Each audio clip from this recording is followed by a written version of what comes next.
आज देखो, आज जो पार्ट हमें पढ़ना है, it is mainly about magnetic properties of material.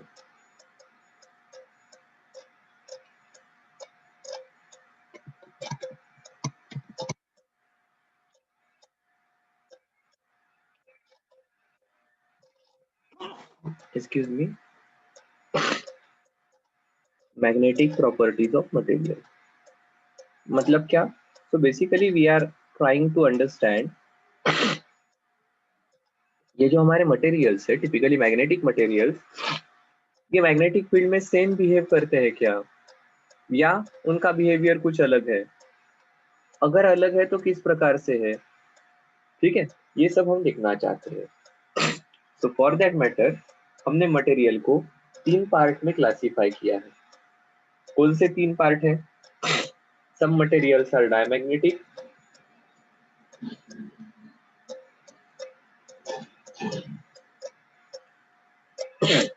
Second category है it is called as paramagnetic,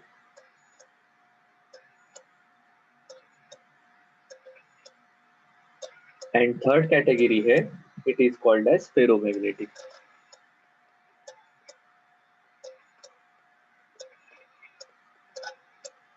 ठीक है, ये डायमैग्नेटिक मटेरियल ऐसे है जिनकी ससेप्टिबिलिटी ये निगेटिव रहेगी।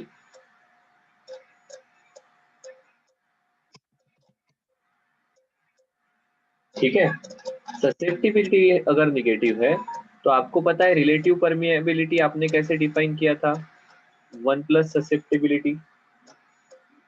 ठीक है, सो ये वैल्यू जो है ये निगेटिव है बट इज बिटवीन 0 एंड -1। अब 0 एंड -1 इसमें अगर ऐड करते हैं तो ये वैल्यू पॉजिटिव रहेगी। बट पॉजिटिव कैसे रहेगी? बिकॉज 0 से लेकर -1, तो पॉजिटिव तो रहेगी because maximum value can be -1, maximum value of susceptibility can be -1, so minus plus 1 -1 will be 0, और मिनिमम वैल्यू इज 0, तो उस केस में आ जाएगा ये पॉजिटिव। सो बेसिकली हमारी जो रिलेटिव परमिएबिलिटी है इसकी वैल्यू 0 से लेकर 0 कब, जब ससेप्टेबिलिटी -1 है, और ससेप्टेबिलिटी अगर 0 हो गई तो ये वैल्यू 1 तक रहेगी। इसका मतलब क्या हुआ? हमने म्यू आर को डिफाइन किया था। कैसे डिफाइन किया था? Mu R is permeability of medium divided by permeability of free space. अब म्यू आर की वैल्यू ये 0 या लेस देन 1 है, इसका मतलब इस म्यू की वैल्यू ये म्यू नॉट से छोटी है, तो mu is smaller than mu naught. ठीक है, देखो डायमैग्नेटिक मटेरियल ऐसे मटेरियल है, पहले ये रिलेशन देख लेते हैं, मैं फिर आपको इसका फिजिकल सिग्निफिकेंस बताता हूँ। ससेप्टेबिलिटी की वैल्यू उसकी निगेटिव रहेगी, लेस देन 0, बट निगेटिव कहाँ तक? तो it may be equal to -1, या its lowest value is -1। So diamagnetic material are those material where value of susceptibility is -1 to 0। ध्यान में रखो ये वैल्यू निगेटिव है। ठीक है, when susceptibility is 0, relative permeability will be 1। If susceptibility is less than 0, relative permeability is less than 1। When susceptibility is -1, relative permeability 0 हो जाएगी, क्योंकि relative permeability का रिलेशन ही mu R equal to 1 plus susceptibility ऐसा है। ठीक है, और फिर अगर रिलेटिव परमिएबिलिटी की वैल्यू 0 और 1 के बीच में है, हमें रिलेशन पता है, इसका मतलब this mu naught is definitely greater than mu. ठीक है, अब ये पैरामैग्नेटिक मटेरियल में यही चीजें कैसे होती है देख लेते हैं। Paramagnetic material are those material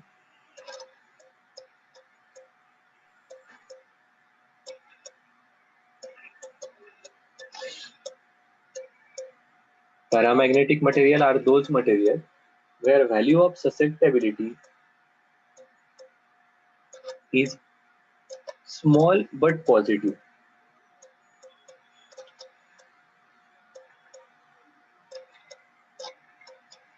ये एक छोटा सा नंबर है, ठीक है। सो ससेप्टेबिलिटी की वैल्यू पॉजिटिव है, स्मॉल पॉजिटिव नंबर है। Susceptibility is positive, small positive number है। तो रिलेटिव परमिएबिलिटी जब जीरो रहेगा तब वन रहेगी। So when susceptibility is zero, zero mu R will be one, and when susceptibility is epsilon, mu R की value will be 1 plus epsilon. So relative permeability is 1 या small positive number which is greater than 1, ठीक है। So mu r is positive and value 1 से ज्यादा है, इसका मतलब है कि numerator mu is greater than mu naught, ठीक है। और फेरोमैग्नेटिक मटेरियल ये वो मटेरियल है जहां पर पैरा के लिए susceptibility small positive number, for ferro के लिए susceptibility is very large positive number. अगर ससेप्टेबिलिटी पॉजिटिव हो गई, बहुत बड़ा नंबर है, तो डेफिनेटली म्यू आर ये 1 से बहुत बड़ा रहेगा, और म्यू आर 1 से बहुत बहुत बड़ा है, इसका मतलब म्यू भी म्यू नॉट से बहुत बहुत बड़ा है।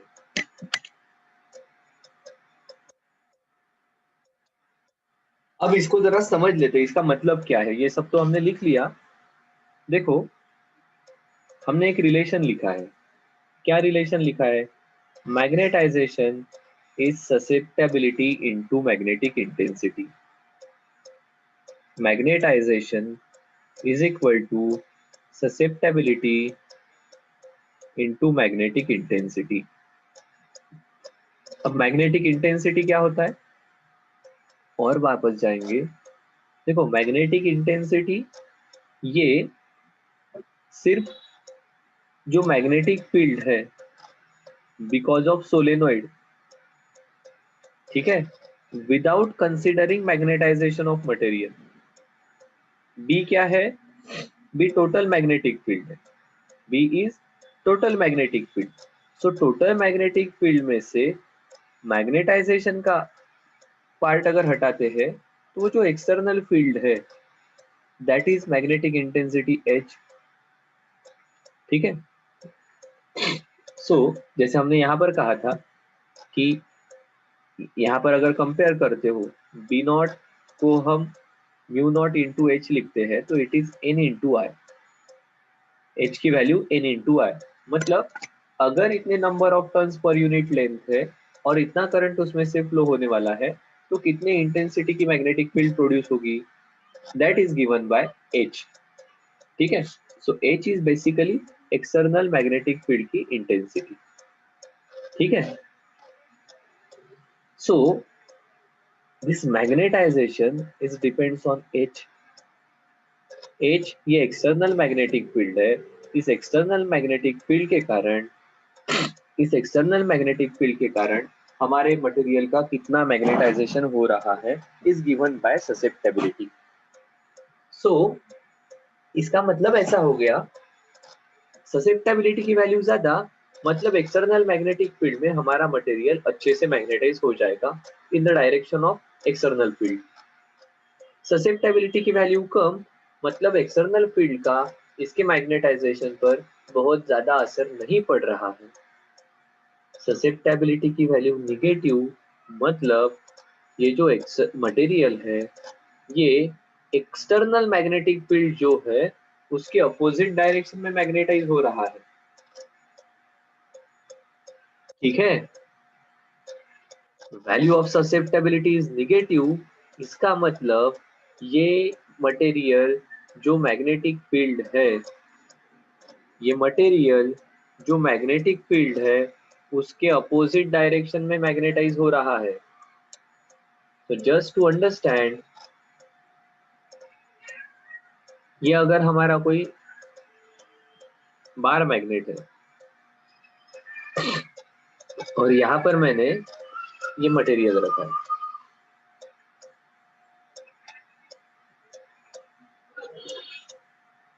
तो देखो हम कह रहे हैं ससेप्टेबिलिटी निगेटिव है, मतलब इसके कारण जो फील्ड प्रोड्यूस हो रही है वो निगेटिव रहेगी।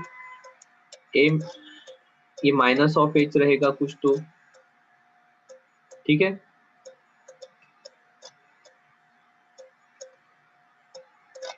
सो एम की डायरेक्शन एच के डायरेक्शन के अपोजिट रहेगी। इसके कारण अगर मैग्नेटिक फील्ड इस प्रकार से है तो यहाँ पर जो फील्ड प्रोड्यूस हो रही है वो इसके अपोजिट डायरेक्शन में रहेगी, ठीक है।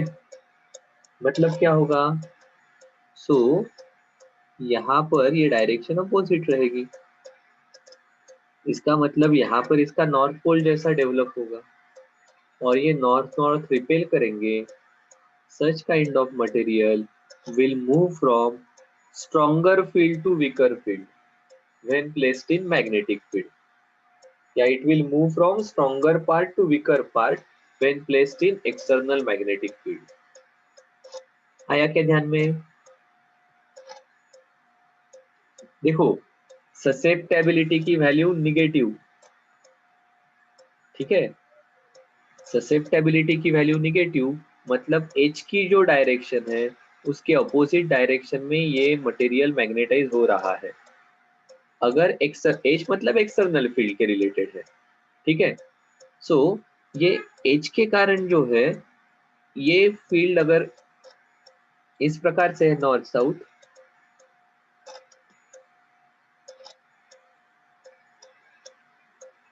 तो हमारी जो फील्ड रहने वाली है it will be opposite to this. So इस पॉइंट की फील्ड जो रहेगी यहाँ पर ये दोनों एक दूसरे को अपोज करेंगे, ठीक है। पर ये छोटी रहती है, इसकी वैल्यू 0 और -1 के बीच में, मतलब ससेप्टेबिलिटी की वैल्यू इज स्मॉल। हाँ, -1 जिस केस में रहेगी उस वक्त ये दोनों एक दूसरे को कैंसिल करेंगे। Generally this is very small value. So basically इस प्रकार के material diamagnetic material external magnetic field को कम करते हैं, बिकॉज उनके अंदर जो मैग्नेटिक फील्ड जनरेट होने वाली है उनका जो मैग्नेटाइजेशन होने वाला है वो एक्सटर्नल फील्ड के अपोजिट डायरेक्शन में होगा। सो दैट्स व्हाई यहाँ पर अगर नॉर्थ पोल जनरेट हो रहा है तो ये रिपेल होगा, ये रिपेल होगा मतलब दूर जाएगा। यहाँ पर फील्ड स्ट्रॉन्ग है, दूर जाएगा तो फील्ड वीक है। Diamagnetic material are those material which move from stronger part to weaker part of field,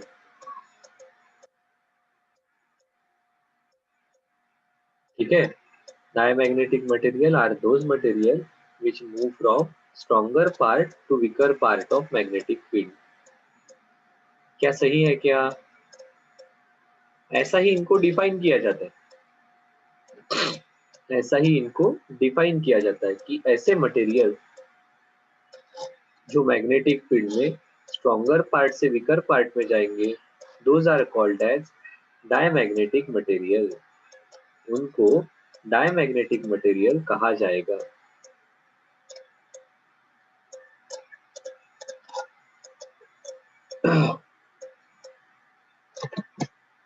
ठीक है, ओके सर, ध्यान में आ गया। और क्या क्या एसोसिएटेड है इसके साथ, कौन कौन सी चीजें हैं वो भी देख लेते हैं।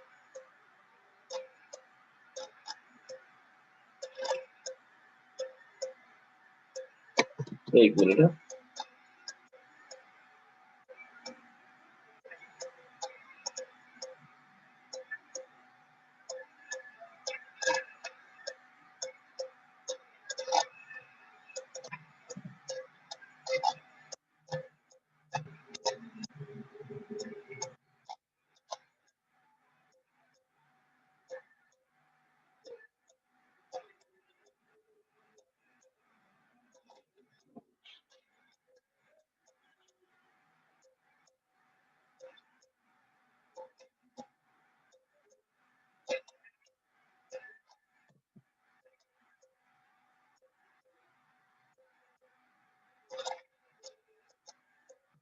चल, सो डायमैग्नेटिक मटेरियल ये ऐसे मटेरियल है जो stronger part two weaker part move होने वाली है।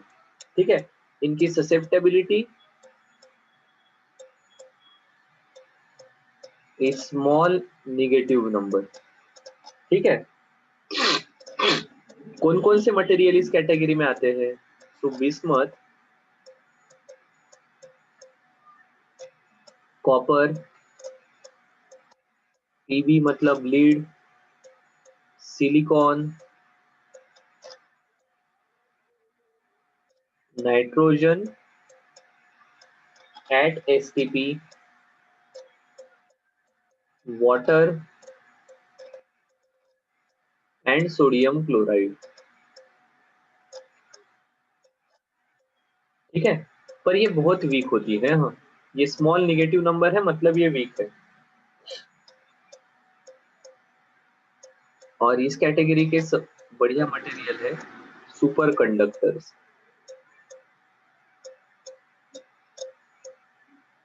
ठीक है,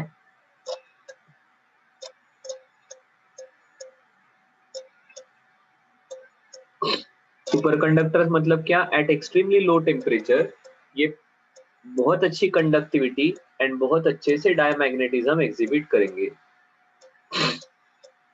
ठीक है, इनके लिए ससेप्टेबिलिटी की वैल्यू -1 रहेगी और रिलेटिव परमिएबिलिटी 0 रहेगी। ठीक है, मतलब अगर एक्सटर्नल मैग्नेटिक फील्ड को पूरा का पूरा ये नलीफाई कर देंगे मटेरियल्स, बिकॉज ससेप्टेबिलिटी की वैल्यू -1, तो रिलेटिव परमिएबिलिटी हो जाएगी 1 + -1 0। अगर ये वैल्यू 0, 1 + -1 0 हो गया। ठीक है, तो देखो मैग्नेटिक फील्ड जो रहने वाली है it will be 0 × H 0। So magnetic field उस केस में नहीं एग्जिस्ट करेगी। कौन से केस में? सुपर कंडक्टर के केस में, that is at extremely low temperature जो मैग्नेटिक फील्ड रहेगी वो नलीफाई हो जाएगी, बिकॉज ये मटेरियल एक्सटर्नल मैग्नेटिक फील्ड के बिल्कुल अपोजिट प्रकार से मैग्नेटाइज हो जाएंगे। सर ये ऐसा होता क्यों है? पर इसके पीछे का रीजन क्या है? तो देखो, डायमैग्नेटिज्म का एक्सप्लेनेशन इस प्रकार से है। क्या? मैं नेक्स्ट पेज पर लिखता हूँ, मतलब ध्यान में रहेगा।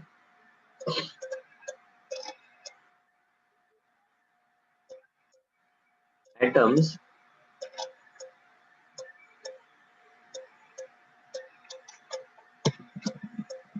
electrons in the atom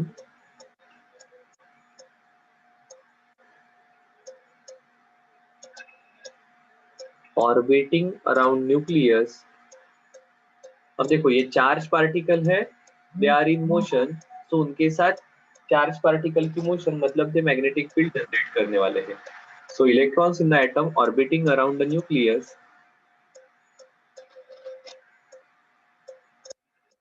will have orbital angular momentum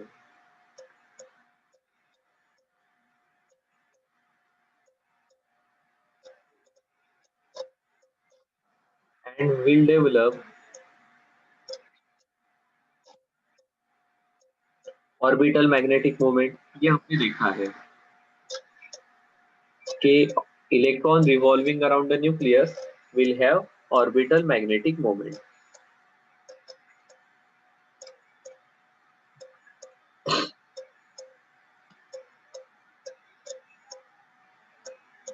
अब ये नॉर्मल डायमैग्नेटिक सब मटेरियल में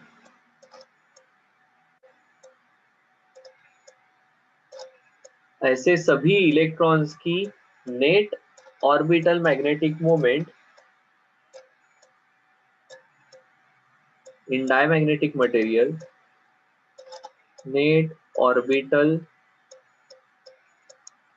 magnetic moment of all electrons in an atom is 0।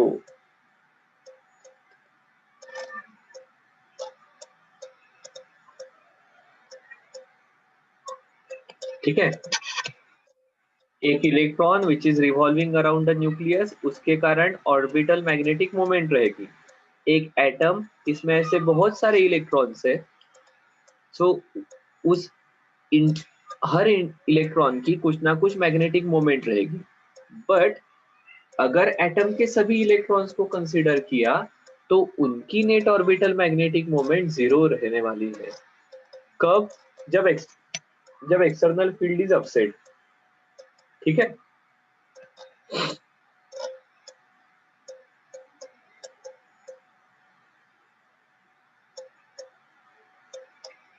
in absence of external magnetic field।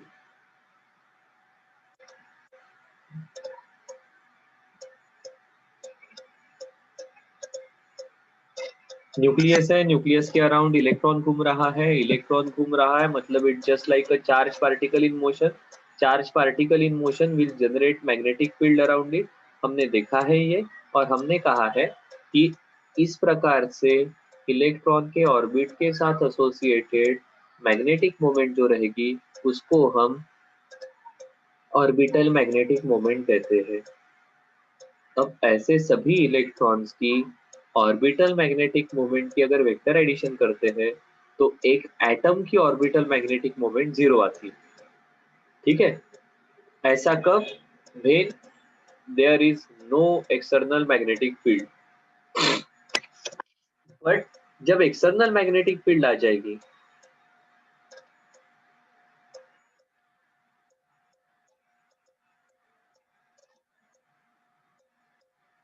In external magnetic field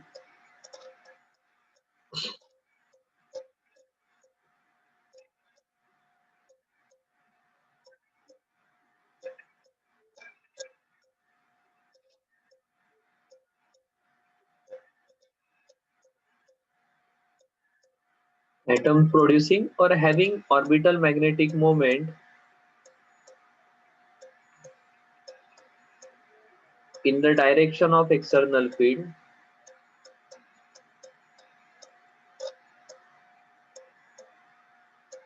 slow down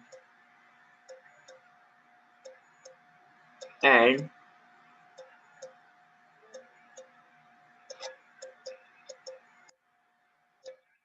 electrons कहना चाहिए, electrons कहना चाहिए,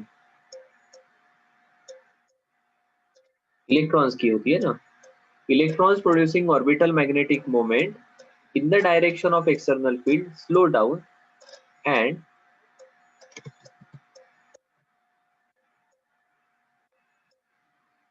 electrons producing orbital moment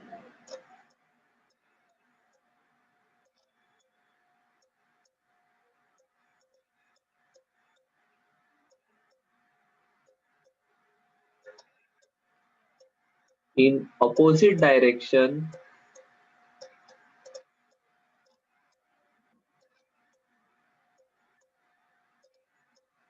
speed up।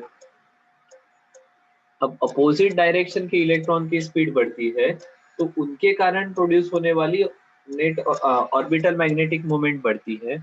अब ये सभी की वेक्टर एडिशन जब होगी तो पहले जैसे net orbital magnetic moment zero थी, अब ऐसे नहीं रहेगी।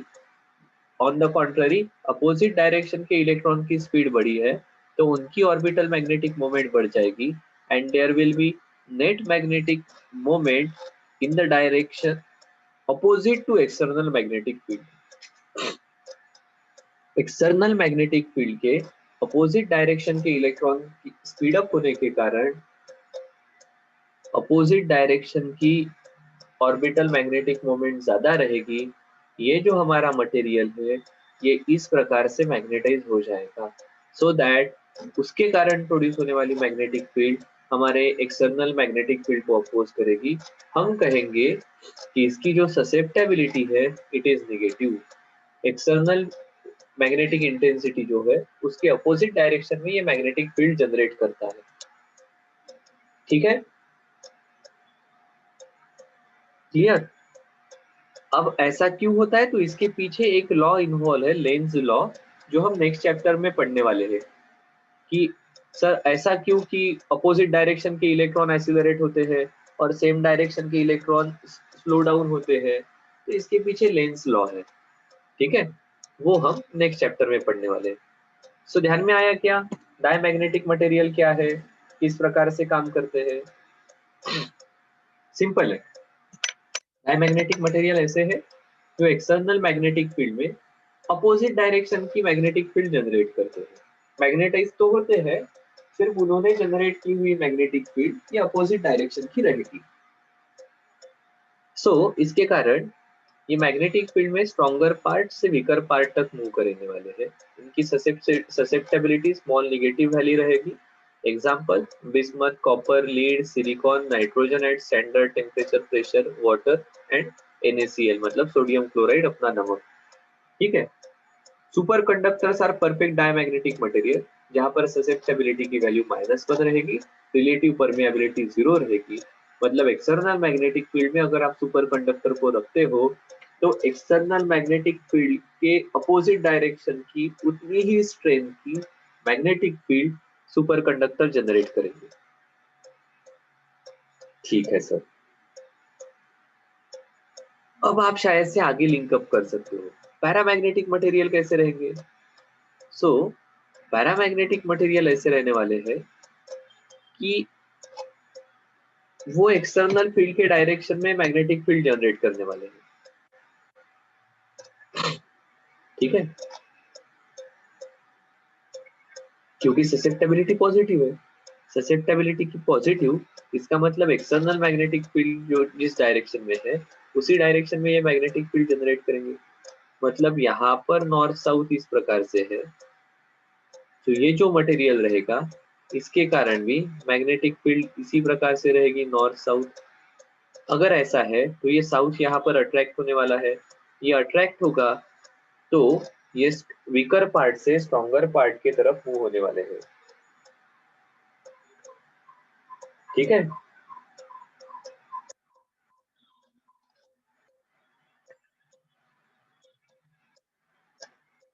वीकर पार्ट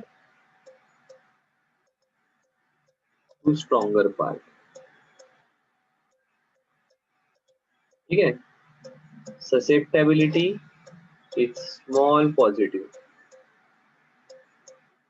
ठीक है, जो एक्सटर्नल मैग्नेटिक फील्ड की डायरेक्शन है वही रहेगी, बट मैग्नेटाइजेशन होने की एबिलिटी इनकी कम रहने वाली है, बहुत ज्यादा मैग्नेटाइज नहीं होगी, ठीक है।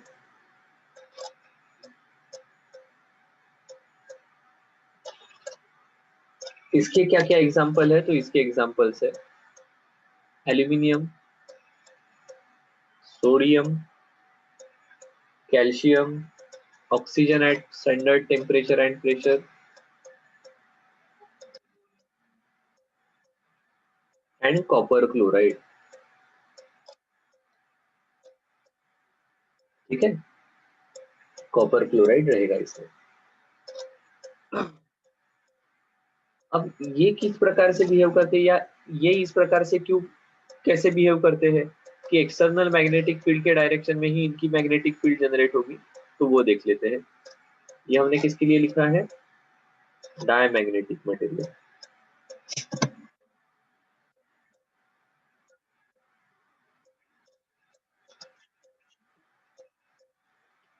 अब देखते हैं पैरामैग्नेटिक।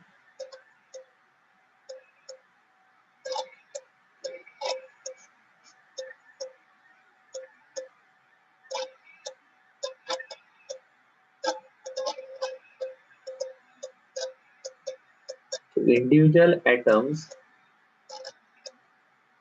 of paramagnetic material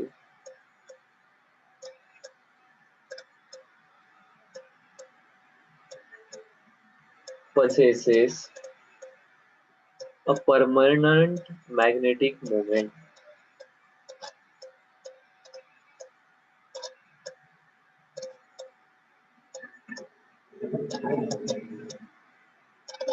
ठीक है, बट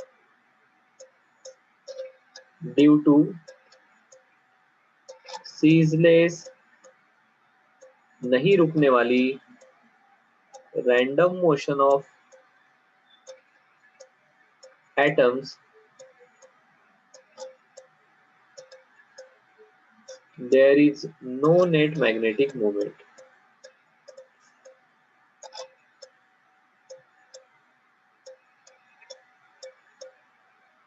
या there is no net magnetization, magnetic moment नहीं है मतलब उसका मैग्नेटाइजेशन नहीं होगा। ठीक है, अब क्या होगा in case of in presence of external magnetic field,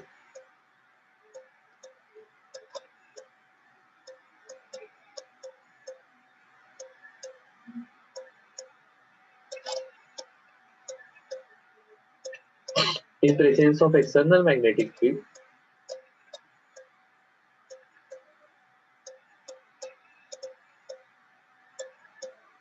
at low temperatures, higher temperature क्यों नहीं, क्योंकि हायर टेम्परेचर पर ये रैंडम मोशन बढ़ जाती है। ठीक है, so at low temperature individual atomic dipole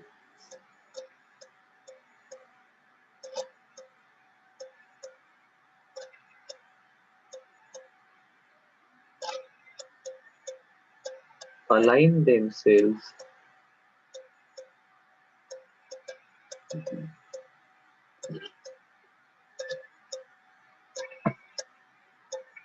in the same direction of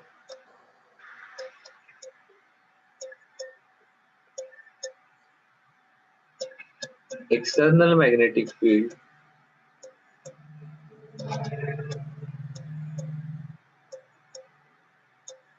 and thus gets magnetized।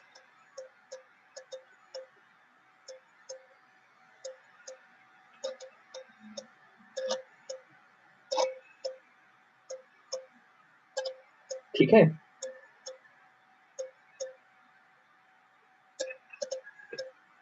तो देखो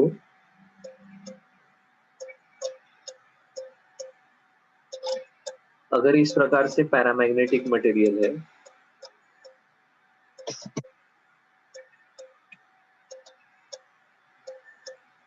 और एक्सटर्नल मैग्नेटिक फील्ड अगर है,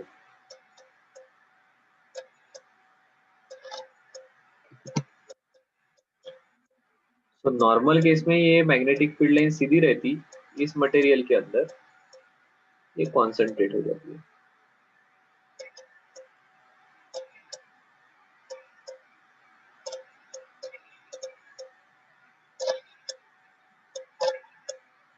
सर ऐसा क्यों, क्योंकि यहाँ पर स्ट्रॉन्ग फील्ड जनरेट होगी, एक्सटर्नल तो है साथ ही साथ इसके मैग्नेटाइजेशन के कारण भी इसकी फील्ड रहेगी, सो यहाँ की फील्ड जरा स्ट्रॉन्ग रहेगी।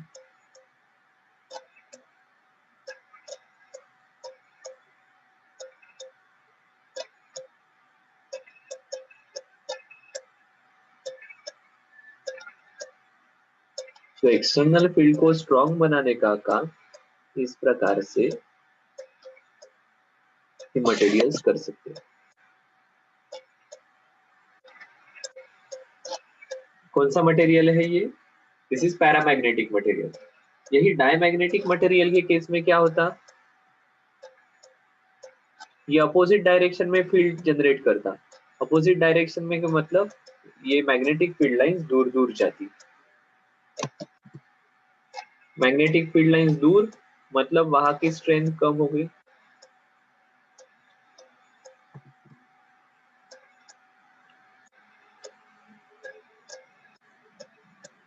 ठीक है,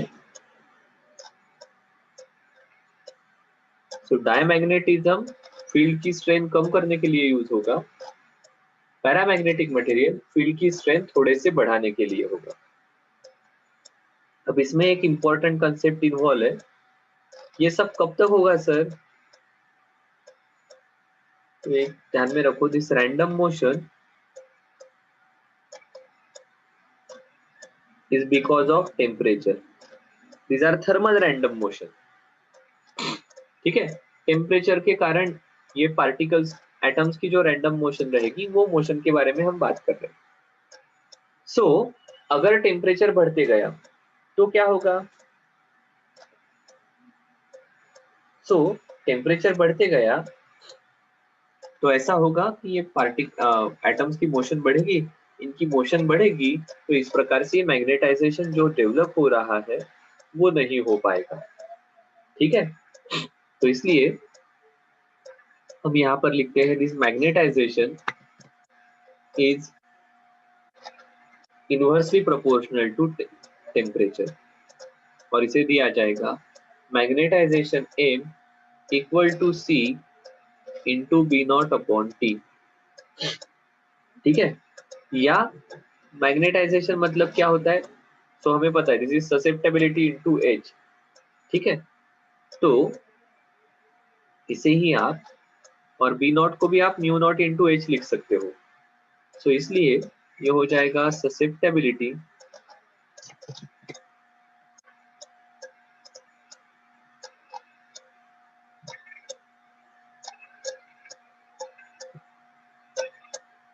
इसे अपन ऐसा लिख सकते हैं ना, susceptibility into H C, B naught is mu naught into H upon T, H H cancel, तो यहाँ पर ससेप्टेबिलिटी हो जाएगी C into mu naught upon T. ठीक है, this is also called as Curie's law.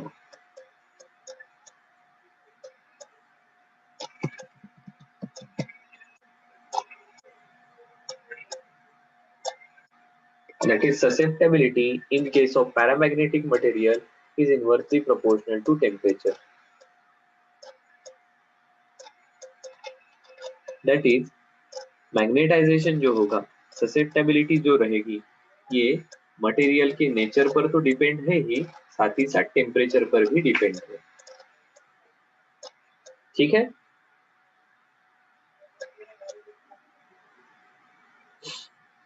तो ये है पैरामैग्नेटिक। सो दो हो गए, डायमैग्नेटिक, पैरामैग्नेटिक। डायमैग्नेटिक के पीछे का रीजन क्या है, तो एटम की net magnetic orbital magnetic moment zero रहेगी, बट जब एक्सटर्नल फील्ड में प्रेजेंट रहेंगे तो अपोजिट डायरेक्शन वाले इलेक्ट्रॉन स्पीड अप होंगे, सेम डायरेक्शन में मैग्नेटिक मोमेंट डेवलप करने वाले इलेक्ट्रॉन स्लो डाउन हो जाएंगे, तो इसके कारण net magnetic moment opposite direction में डेवलप होगी। ऐसा क्यों, तो डायमैग्नेटिक में एटम की मैग्नेटिक मोमेंट ये जीरो रहती है, net orbital magnetic moment in an atom is zero. ठीक है, पैरा में क्या होता है, एटम की जीरो नहीं रहती है, but it is randomly oriented. ठीक है, because of thermal random motion of atoms, atom की रहेगी, डाई में एटम की नहीं है, पैरा में एटम की है, but because of thermal random motion net magnetic moment zero रहेगी, उनका रैंडमली ओरिएंटेशन होगा। सो जब एक्सटर्नल मैग्नेटिक फील्ड आ जाएगी, तब क्या होगा, जिनकी फील्ड के डायरेक्शन में है वो अलाइन हो जाएंगे फील्ड के डायरेक्शन में, और इसके कारण फील्ड के डायरेक्शन में नेट मैग्नेटिक मोमेंट प्रोड्यूस होगी।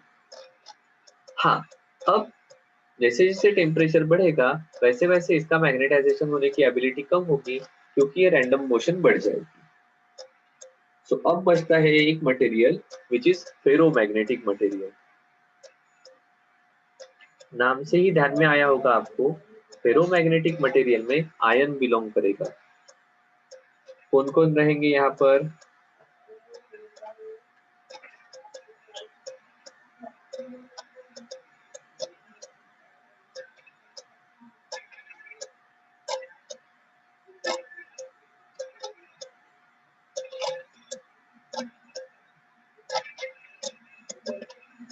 ये भी एक्सटर्नल फील्ड के डायरेक्शन में ही डेवलप होंगी, so they will move from weaker part to stronger part.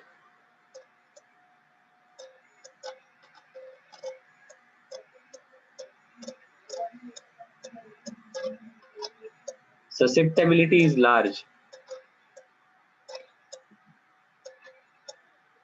और यहाँ पर रहेंगे आयन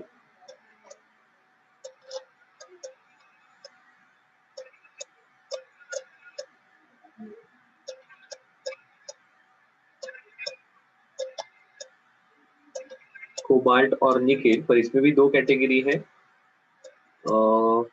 ठीक है, मैं अभी तो मटेरियल लिख लेता हूँ पूरे।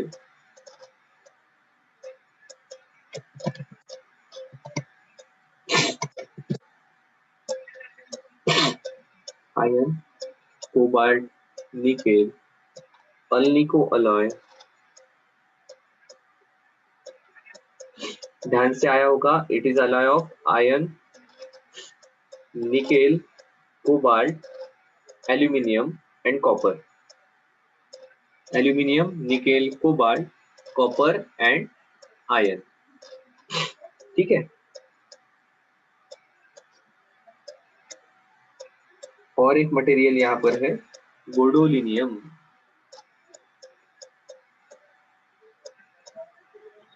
ठीक है, अब इनकी क्या खासियत है, ससेप्टेबिलिटी बहुत बहुत ज्यादा है। अब ऐसा क्यों है वो भी समझ लेते हैं। सो ये जो मटेरियल है ना, फेरोमैग्नेटिक मटेरियल, इसके अंदर ऐसे रीजन्स रहते हैं।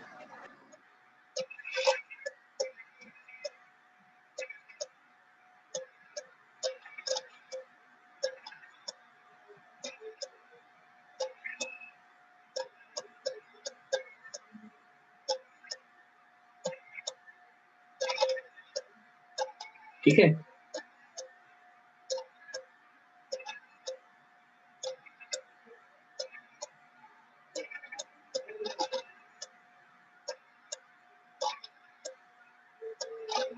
हम ऐसे बहुत ज्यादा निकाल सकते हैं।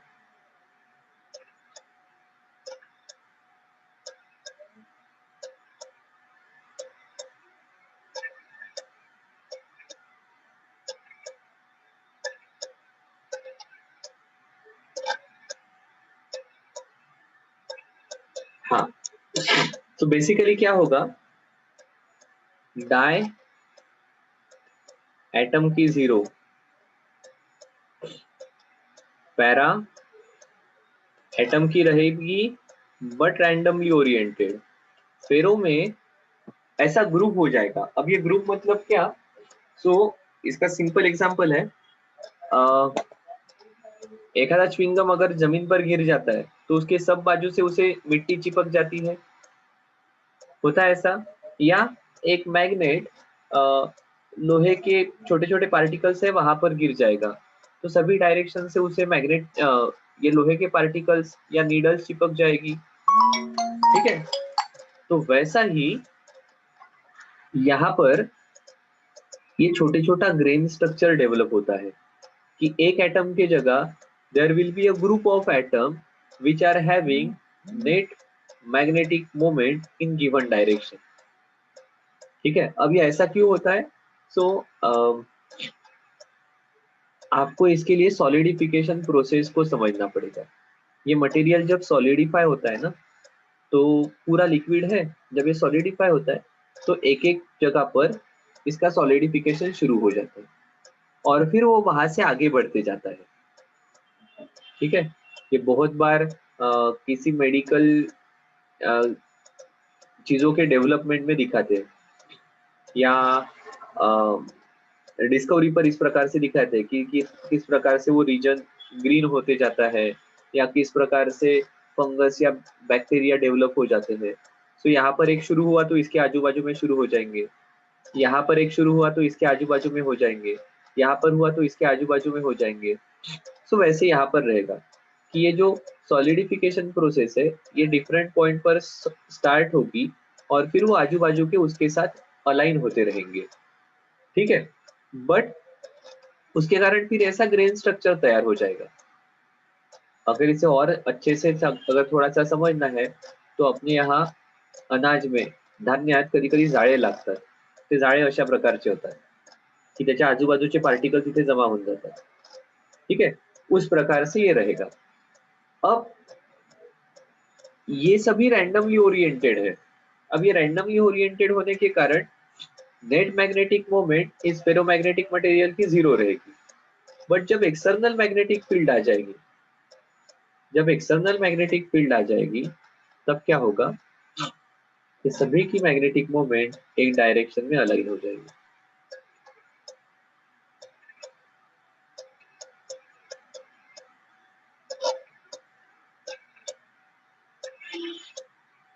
और अब सभी की एक डायरेक्शन में अलाइन होने के कारण इसकी नेट मैग्नेटिक मोमेंट ये कंपैरेटिवली ज्यादा रहने वाली है। ठीक है, इनको डोमेन स्ट्रक्चर कहते हैं।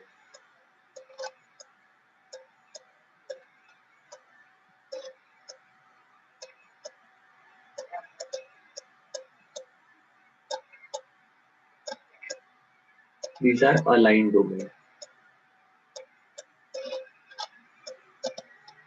ठीक है, तो इस प्रकार से ये जो हमारे फेरोमैग्नेटिक मटेरियल है, यहाँ पर ये सभी डोमेन से एक डायरेक्शन में अलाइन होने के कारण इसकी अच्छी खासी मैग्नेटिक फील्ड रहेगी, एक्चुअली ज्यादा रहेगी। ठीक है, इसलिए देखो हमने लिखा है इन case of ferromagnetic material susceptibility बहुत बहुत ज्यादा है, मतलब एक्सटर्नल मैग्नेटिक फील्ड जो है, मैग्नेटिक इंटेंसिटी जो है, उससे भी स्ट्रॉन्गर ससेप्टेबिलिटी इसकी है, उससे भी स्ट्रॉन्ग मैग्नेटिक फील्ड ये तैयार करेंगे। ठीक है, रिलेटिव परमेबिलिटी ज्यादा रहेगी, म्यू की वैल्यू मटेरियल की वैल्यू ये म्यू नॉट से ज्यादा रहने वाली है। ठीक है, आया के ध्यान में? सो अब आप देखो ध्यान में आ जाएगा कि सर क्यों एक्सटर्नल मैग्नेटिक फील्ड में ये फेरोमैग्नेटिक मटेरियल मैग्नेट जैसे बिहेव करते हैं। जो पहले दिन हमने देखा था, ये हमारा मैग्नेट था और इसको ये नीडल एक के बाद एक अलाइन हुई है, टच। सो बेसिकली ये मैग्नेट जैसा काम कर रही है, ये मैग्नेट जैसा काम कर रही है। दिस इज बिकॉज इस मैग्नेटिक फील्ड के कारण जो इनका मैग्नेटाइजेशन हो रहा है, it is very very large unlike other material, और फिर ये मैग्नेटिक मटेरियल जैसा काम करेंगे। ठीक है, तो रैंडमली ओरिएंटेड छोटे छोटे डोमेन की जगह एक बड़ा डोमेन बन जाएगा, ये खुद बड़ा मैग्नेट, स्ट्रॉन्ग मैग्नेट बनेगा। ठीक है, अब यहाँ पर भी हम दो टाइप के मटेरियल बताते हैं, some are called as hard ferromagnetic material.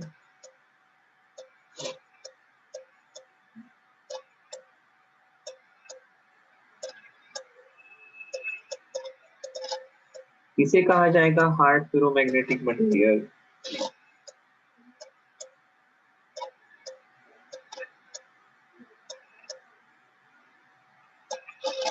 तो ऐसे materials in which magnetization persist,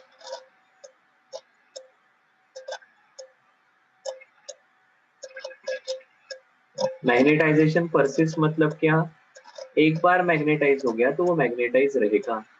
इसका एग्जांपल है अल्निको अलॉय। तो ये परमानेंट मैग्नेट बन जाएगा। ठीक है, लोड स्टोन ये इस प्रकार का है।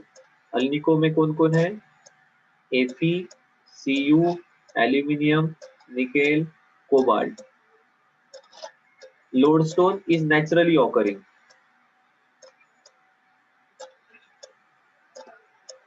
ठीक है, ये परमानेंट मैग्नेट बन जाएंगे। क्यों?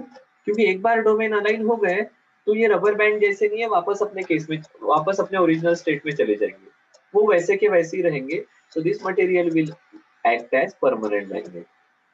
सो ऐसे मटेरियल को कहा जाता है हार्ड फेरोमैग्नेटिक मटेरियल। इनको कहा जाता है हार्ड फेरोमैग्नेटिक मटेरियल। अब ऑब्वियसली दूसरी कैटेगरी कौन सी होगी?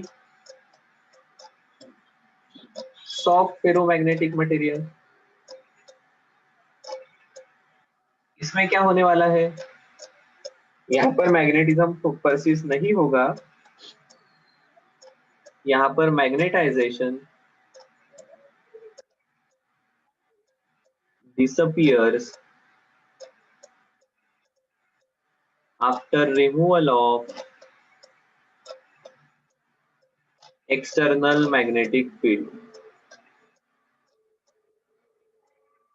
एक्सटर्नल मैग्नेटिक फील्ड चली गई तो इसका मैग्नेटाइजेशन गायब हो जाता है। हमारे आयन कोबाल्ट निकेल किस कैटेगरी में है? इनसे परमानेंट मैग्नेट नहीं बनेगा, इसलिए हम इनको सॉफ्ट फेरोमैग्नेटिक मटेरियल को हमारे सोलेनॉइड में, क्रेन में ऐसे जगह पर यूज करते हैं। ठीक है, क्लियर? अब एक छोटा सा पार्ट बचा है, वो पार्ट अपन कल देखेंगे कि एक तो परमानेंट मैग्नेट कैसे बनाना एंड मैग्नेटिक हिस्टेरिसिस, छोटा सा पार्ट है, कल कंप्लीट करेंगे। which will be followed by numericals.